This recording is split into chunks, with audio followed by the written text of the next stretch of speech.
Assalamualaikum warahmatullahi wabarakatuh. Nama saya Asmul Adi Fatman dengan NIM 210222227. Kali ini tugas yang saya bawakan terkait materi perkembangan dari e-government ke e-governance, yang dimana mata kuliah yang sedang dipelajari adalah terkait governance digital. Materi yang pertama terkait perbedaan antara e-government dan e-governance. E-government adalah konsep yang terkait dengan penerapan teknologi informasi dalam menjalankan tugas-tugas pemerintahan. Hal ini meliputi penyediaan layanan online yang memudahkan masyarakat dalam berinteraksi dengan pemerintah, seperti pembayaran pajak online, pendaftaran penduduk, dan pengajuan permohonan izin. Di sisi lain, e-governance melibatkan partisipasi aktif publik dalam proses pengambilan keputusan dan pembuatan kebijakan. E-governance melibatkan masyarakat dalam berbagai tahap kebijakan, mulai dari perencanaan hingga evaluasi. Layanan online dasar e-government hingga keterlibatan warga negara. Nah, perkembangan e-government menuju e-governance melibatkan transformasi yang lebih signifikan dalam hubungan antara pemerintah dan masyarakat. Dalam e-governance, masyarakat dilibatkan secara aktif dalam pengambilan keputusan dan pembuatan kebijakan, misalnya melalui platform digital yang disediakan oleh pemerintah. Masyarakat dapat memberikan masukan dan partisipasi dalam perencanaan pembangunan kota, pengelolaan lingkungan, atau program sosial. Strategi untuk berpindah dari e-government ke e-governance, yang dimana beberapa strategi yang dapat digunakan untuk berpindah dari e-government ke e-governance. Peningkatan aksesibilitas teknologi. Pemerintah harus berinvestasi dalam infrastruktur teknologi yang memadai, seperti akses internet yang luas dan platform digital yang mudah digunakan. Hal ini penting untuk memastikan bahwa semua warga negara memiliki kesempatan yang sama untuk berpartisipasi dalam e-governance. Selanjutnya, peningkatan literasi digital. Pemerintah harus menyediakan pelatihan dan pendidikan tentang literasi digital kepada masyarakat. Dengan meningkatkan keterampilan digital, masyarakat akan lebih siap untuk berpartisipasi dalam e-governance. Selanjutnya, membangun kerjasama dengan sektor swasta.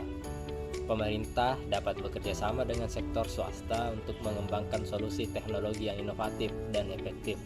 Kerjasama ini dapat mempercepat perkembangan e-governance dan memanfaatkan keahlian teknologi yang dimiliki oleh sektor swasta.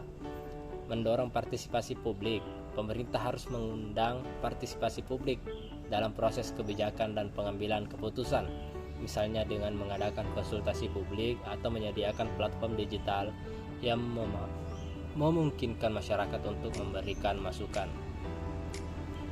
Manfaat e-governance bagi warga negara dan pemerintah, yang dimana e-governance memiliki manfaat yang signifikan bagi warga negara dan pemerintah.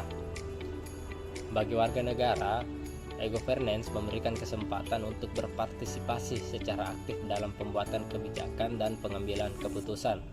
Dengan adanya platform digital yang mudah diakses, warga negara dapat memberikan masukan, melaporkan masalah, atau mengajukan saran kepada pemerintah. Hal ini memberikan rasa memiliki dan meningkatkan kepercayaan warga negara terhadap pemerintah. Selain itu, e-governance juga memungkinkan warga negara untuk mengakses informasi pemerintah dengan lebih mudah.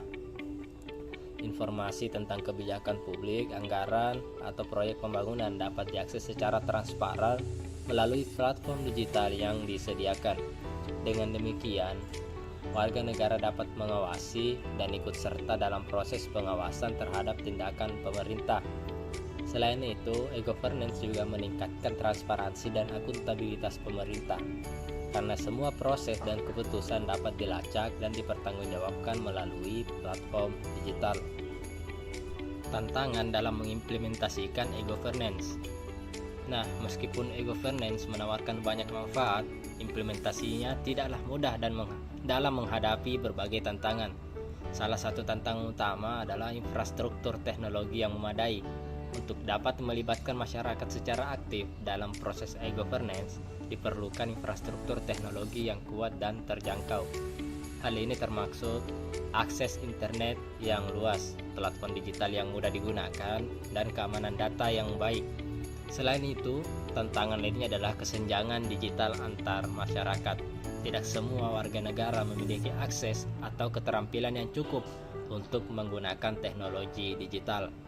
Oleh karena itu, diperlukan upaya untuk memastikan bahwa semua warga negara memiliki kesempatan yang sama untuk berpartisipasi dalam e-governance. Tantangan lainnya adalah perubahan budaya dan mindset dalam pemerintahan. Mengadopsi pendekatan e-governance memerlukan perubahan dalam cara berpikir dan bekerja pemerintah. Pemerintah harus bersedia mendengarkan dan merespon masukan dari masyarakat, serta mengintegrasikan partisipasi publik dalam semua tahap kebijakan. Teknologi kunci yang mendorong transformasi menuju e-governance. Teknologi memainkan peran kunci dalam mendorong transformasi menuju e-governance. Ada beberapa teknologi yang menjadi pendorong utama dalam pengembangan e-governance, antara lain Internet of Things atau IoT. IoT memungkinkan berbagai perangkat terhubung untuk mengumpulkan dan dalam berbagi data secara real time. Dalam konteks e-governance, IoT dapat digunakan untuk mengumpulkan data tentang lingkungan, infrastruktur, atau kesehatan masyarakat. Data ini dapat digunakan untuk menginformasikan kebijakan dan pengambilan keputusan. Selanjutnya ada Big Data. Big Data berkaitan dengan pengumpulan, analisis, dan penggunaan data dalam skala besar.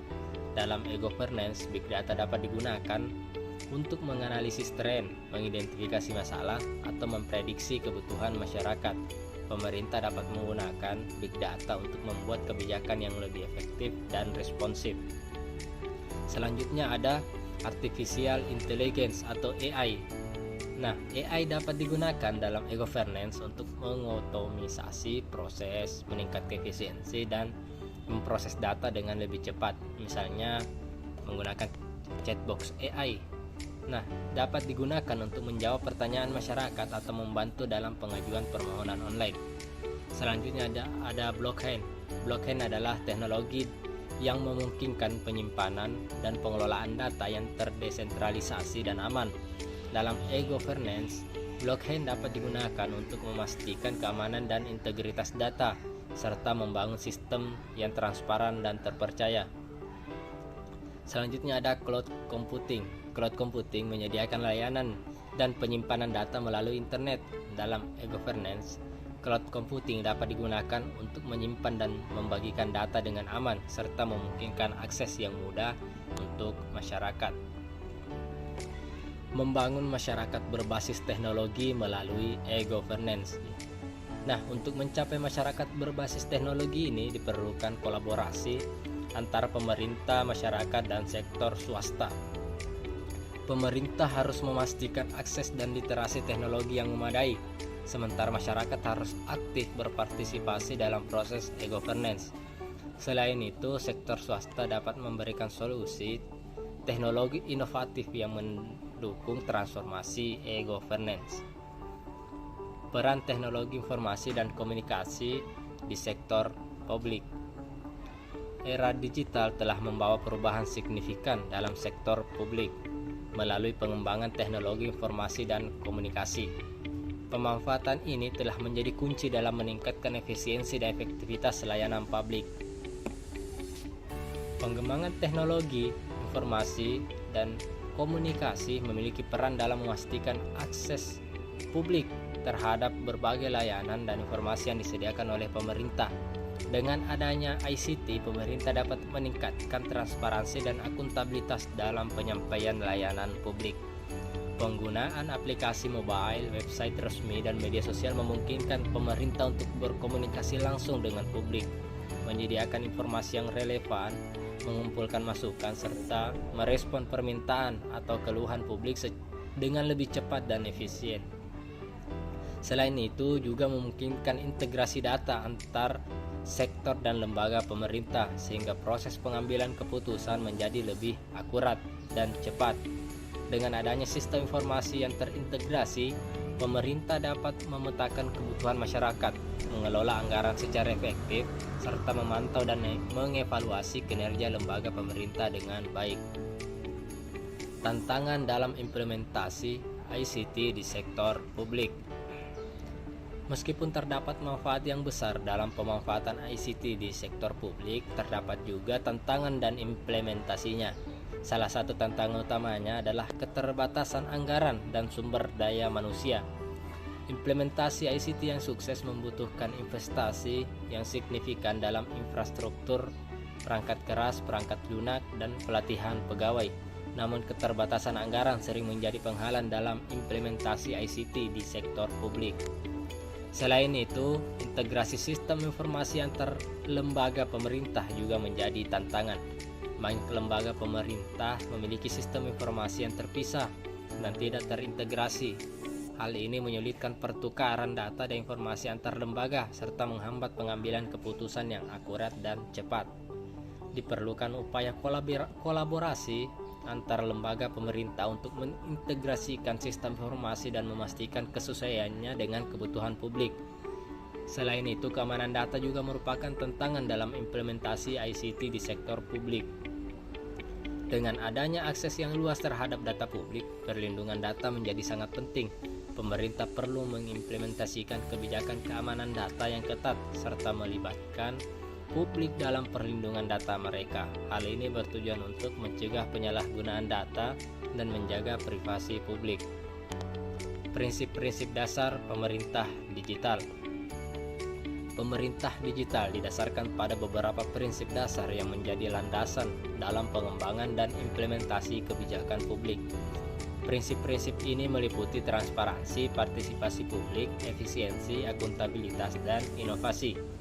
Mari kita bahas masing-masing prinsip ini secara lebih rinci. Yang pertama, transparansi. Prinsip transparansi dalam pemerintah digital mengacu pada kemampuan pemerintah untuk mempublikasikan informasi publik secara terbuka dan mudah diakses oleh masyarakat. Dengan adanya transparansi ini, masyarakat dapat memantau dan mengawasi kegiatan pemerintah dengan lebih baik, sehingga tercipta akuntabilitas yang lebih tinggi. Yang kedua, partisipasi publik. Prinsip partisipasi publik mengakui bahwa masyarakat memiliki peran penting dalam proses pembuatan keputusan dan formulasi kebijakan publik. Dalam pemerintah digital, partisipasi publik dapat dilakukan melalui platform digital seperti forum diskusi online, konsultasi publik daring, atau pemungutan suara elektronik. Dengan melibatkan masyarakat dalam proses pengambilan keputusan, pemerintah dapat menciptakan kebijakan yang lebih responsif dan akurat sesuai dengan kebutuhan masyarakat. Yang ketiga, efisiensi.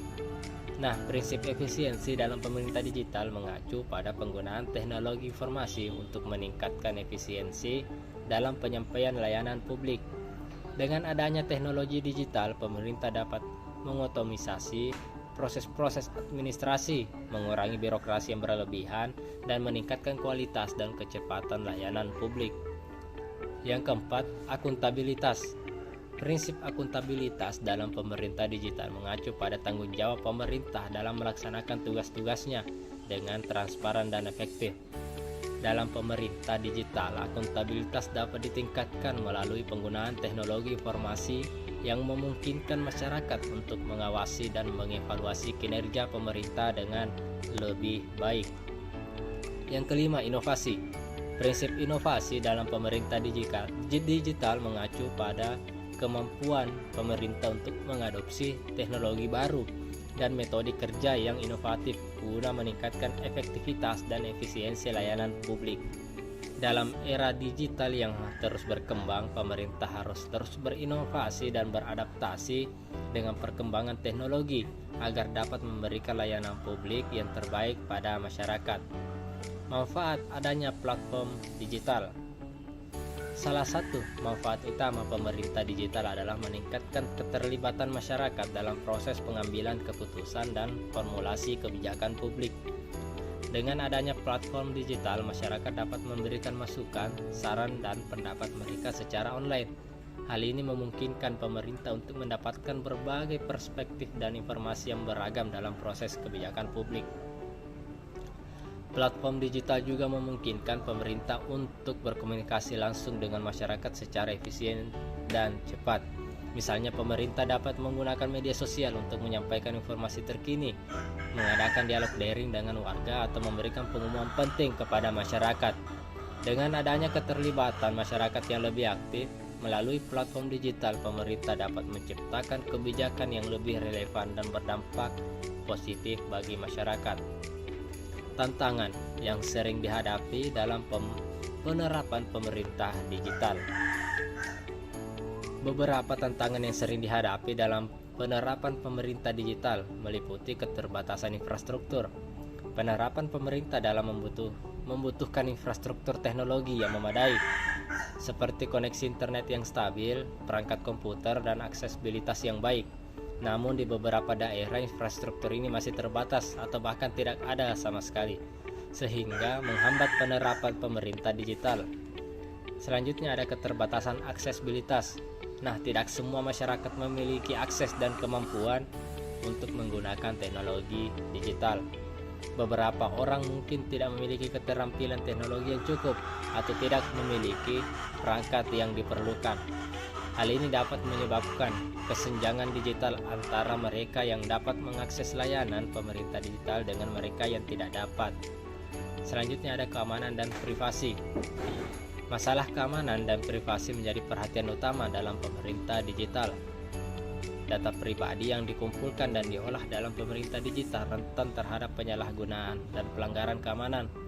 Oleh karena itu, pemerintah harus memastikan bahwa kebijakan dan mekanisme perlindungan data yang memadai telah diterapkan. Selanjutnya, perubahan budaya dan mindset. Implementasi pemerintah digital juga memerlukan perubahan budaya dan mindset di kalangan pemerintah dan masyarakat. Pemerintah dan masyarakat harus terbuka terhadap perubahan serta memiliki kemauan dan keterampilan untuk menggunakan teknologi digital dalam kehidupan sehari-hari. Strategi untuk implementasi pemerintah digital yang sukses. Nah, untuk mengatasi tantangan dan hambatan dalam implementasi pemerintah digital, ada beberapa strategi yang dapat diterapkan, yaitu infrastruktur teknologi yang memadai.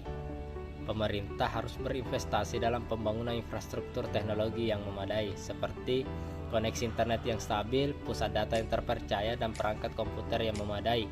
Hal ini akan memastikan bahwa masyarakat memiliki aksesibilitas yang baik terhadap layanan pemerintah digital. Selanjutnya, pendidikan dan pelatihan. Pemerintah harus memberikan pendidikan dan pelatihan kepada masyarakat mengenai penggunaan teknologi digital dan layanan pemerintah digital. Hal ini akan membantu mengurangi kesenjangan digital dan meningkatkan kemampuan masyarakat dalam menggunakan layanan pemerintah digital. Selanjutnya, keamanan dan privasi data. Pemerintah harus mengembangkan kebijakan dan mekanisme perlindungan data yang memadai. Hal ini termaksud penerapan enkripsi data, pemantauan keamanan yang efektif, serta penggunaan identifikasi dan autentikasi yang kuat. Baiklah, adapun pertanyaan diskusi dari materi ini datang dari yang pertama dari Saudari Saryanti. Apa saja prioritas utama dalam menerapkan e-governance digital di Indonesia? Selanjutnya ada dari Saudari Siti Saira. Pertanyaannya adalah, apa peran sektor swasta dalam mendukung e-governance digital? Pertanyaan ketiga dari Saudari Hasniar, seberapa efektifkah penggunaan ICT dalam meningkatkan efisiensi dan efektivitas pelayanan publik? Yang keempat datang dari Saudari Nurka, bagaimana peran media massa dalam mendukung implementasi pemerintah digital? Dan selanjutnya pertanyaan terakhir dari Saudari Nur Saida, bagaimana pemerintah dapat mengatasi kesenjangan digital dan memastikan semua orang memiliki akses ke teknologi? Baiklah, itulah materi yang saya dapat paparkan. Lebih dan kurangnya mohon dimaafkan. Saya akhiri dengan ucapan billahi fisabilillah fastabiqul khairat. Wassalamualaikum warahmatullahi wabarakatuh.